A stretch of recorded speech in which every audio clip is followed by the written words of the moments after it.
What's up guys, and welcome back to our GFW series in TEW 2013. Now, in a slight change for a one-off episode, I've already pre-booked the show. I know usually I go through it as I'm doing it, but you may have noticed we had two people who were working elsewhere tonight who are WWE defectors, and now we just have one. Because I can't remember what I called him, but this person is debuting tonight, so I didn't think there's no way I could book it without who it is coming out in the course of running the show. So we're just going to run the show. As I run through each match, I'll explain what I was thinking with it. So let's start the show. Yep. In our opening match on the, in the pre-show. Okay, that's good to know, that's why I did this. In an awful match that was completely devoid of heat, Pentagon Jr. and Paraguayo Jr. defeated Los Perdidos in 5-10, when Paraguayo defeated Bestia 666 by pinfall with a La Lanza. That got us to 25, which is not great, but I basically put this match on to see if Pentagon Jr. and Paraguayo Jr. would have good chemistry, but they don't, so no more tag team ideas for them. I went for Los Perdidos, which means the Lost, just because I thought it sounded good as a team name for Bestia and Drago. They've kind of got that, not like well, sort of supernatural, it means a dragon, but, a little bit more unusual, shall we say.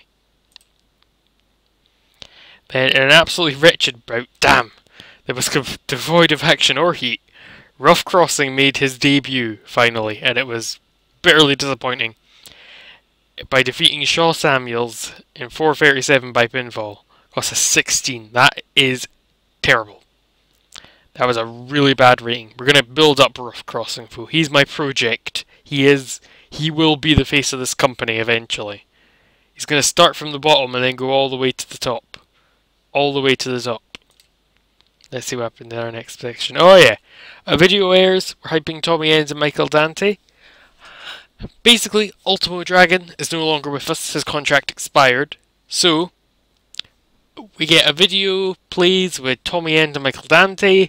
They're like all, rah, we're angry, and then we see footage backstage from the Global Wrestling Cup of them just beating the absolute crap, like beating the tar out of Ultimo Dragon. Like, this guy's going to be hospitalized after this, just absolutely annihilating him. And it just keeps going on and on and on and on and on and on and on. And basically, they're then like, this is only the beginning. And they're not alone. Oh. Then about the Had Soldering action, not much of the way heat. Homicide defeats Carl Anderson in 1819 by pinfall by Cop Killer. I got a 46. That's alright. Announcing quality and colour commentary gave the match a boost and it advanced their tag team storyline. Just thought, have a little match to keep the tag storyline fresh. Thought this would be quite a fun little match. Bit disappointed in the rating actually. I'm always a bit disappointed by the ratings in this motto. A video airs hyping Okada vs Seidel, which is our next match. Now if you remember last time, we started the top 10 ranking system because I thought, do something a bit different. So, this match is to determine number 9 and 10, with the main event being for number 7 and 8.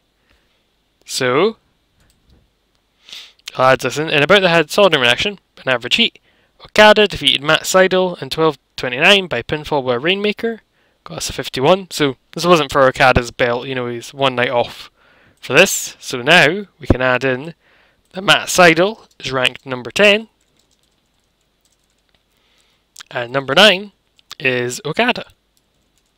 I'm actually using the in-game notepad for once.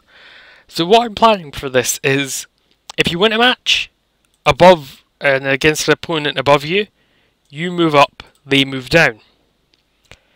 If you defeat someone below you, you stay where you are. Like both of you. So, for example, we'll use Matt Hardy and Rhino for examples. If Matt Hardy beats Rhino, Matt's still number 5, Rhino's number 6. if Rhino beats Matt, Rhino goes up to 5, Matt Hardy goes down to 6. Pretty basic.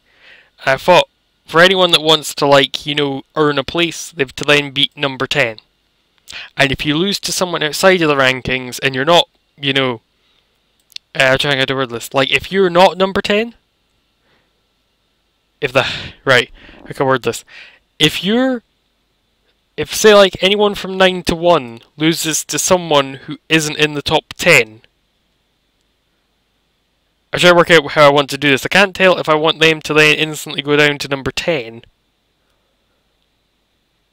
or to have them defend their spot. Yeah, actually I'll do that. If you lose, if 1 through 9 loses a match to someone outside their ranking, they then have to defend their spot. So say Jarrett lost to Ruff Crossing. We'll use him as an example.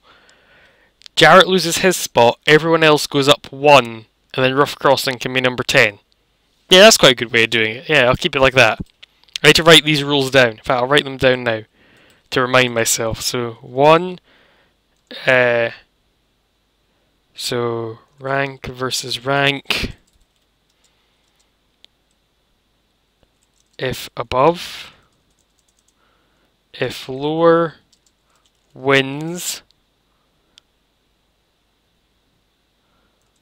Winner up, loser down.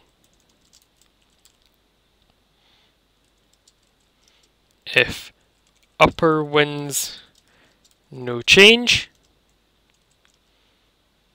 If 10 loses to out rankings, they lose their place. If 1 through 9 loses to out of rankings, they their place and their what's the word for, like, someone that's beaten someone, like a vanquisher, I suppose. We'll go for that, make it sound really cool. Their vanquisher gets the number 10 spot, and everyone moves up 1 place. Of course, usually the number 1 contender won't change much. Oh yeah, that's the thing I want to add. If you lose, like, a world title match as number 1 contender, title match as number 1 contender, I need to work out how many places I want you to drop. You drop to, we'll make it number 5. Take them right out the rankings quite a bit. Not all the way to the bottom, but down significantly. There we go.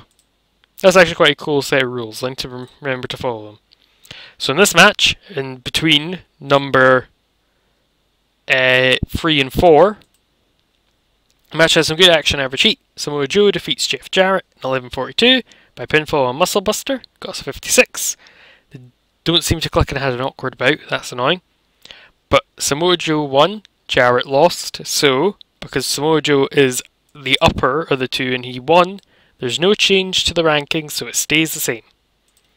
There we go. It's not complicated at all. It's not too complicated. It'll make more sense as we start going through it and you get, you know, more adjusted to it. In the ring, Joe calls out AJ, who's number 2, and challenges him to a match at the next pay-per-view. AJ responds and he accepts. So that is Retribution. We are going to have a singles match between AJ Styles. Singles match between AJ and Samoa Joe. There we go. Then we'll keep going. I got 75. Our video plays hyping Brother Ray versus Rey Mysterio Jr. Got 53. Then that's some good action average heat. Rey Mysterio defeats Brother Ray. We're dropping to Dime, which is now means that Ray is now number 7 and Brother Ray is number 8. So there we go. There's our first full top 10. Our top 10 guys in the company. So there we go. Goes 59. Then, oh shit, the debut, you may have noticed him, because I did that pre-booking and I meant to leave it, which is annoying. Jon Moxley debuts, and he attacks Rey Mysterio Jr. Beats the shit out of him, you know, hits him with chairs, all kinds of crazy stuff, because he's, you know, he's Ambrose at the end of the day. Got 74, B-, good rating. Yeah, basically, I would have had him as a face, but the game rates him a lot better as a heel, so I thought, may as well. So yeah, he's a heel. Then next, then our main segment, Heyman has an interview where he hypes up Brock Lesnar's match with Alberto. Got us an 86 B+. Wow, that's a good rating. So here we go. We don't have enough interesting storylines going on, and we lost popularity in 11 regions. Damn. I blame it all on Jeff Jarrett. Even though he had one of the better segments, I blame it on him. Oh, I get exasperated by this mod. I'm going to keep doing this series because I love my GFW series, but it's a bit... This mod does kind of annoy me. But anyway, we'll keep going. We'll always keep going. But yeah. I hope you enjoyed this. I hope you like our new mystery talent, Jon Moxley. I hope you like our ranking system. I quite like it personally. I hope you don't find it too, like, unnecessarily fiddly. But I think it's pretty... I think once we sort of get further into it, where, like, changes are happening more regularly, it'll be... You know, you'll get into it easily enough. But anyway, I hope you enjoyed this episode. If you did, give it a like. Someone had to enjoy it, not apparently the people in the 11 regions. If you want to see the other stuff I do, hit subscribe. If you want a playlist for all of GFW, check the description, because I've got like a big playlist of them all 14 parts now. I think this is part 14. God, I can't remember. If you, what did I said playlist, said liking it. If you want to leave a comment, do that, because that's always nice. I like reading comments, because I'm like, good idea. And then I claim it's my idea. And I hope you enjoyed this episode, and I'll see you in the next one.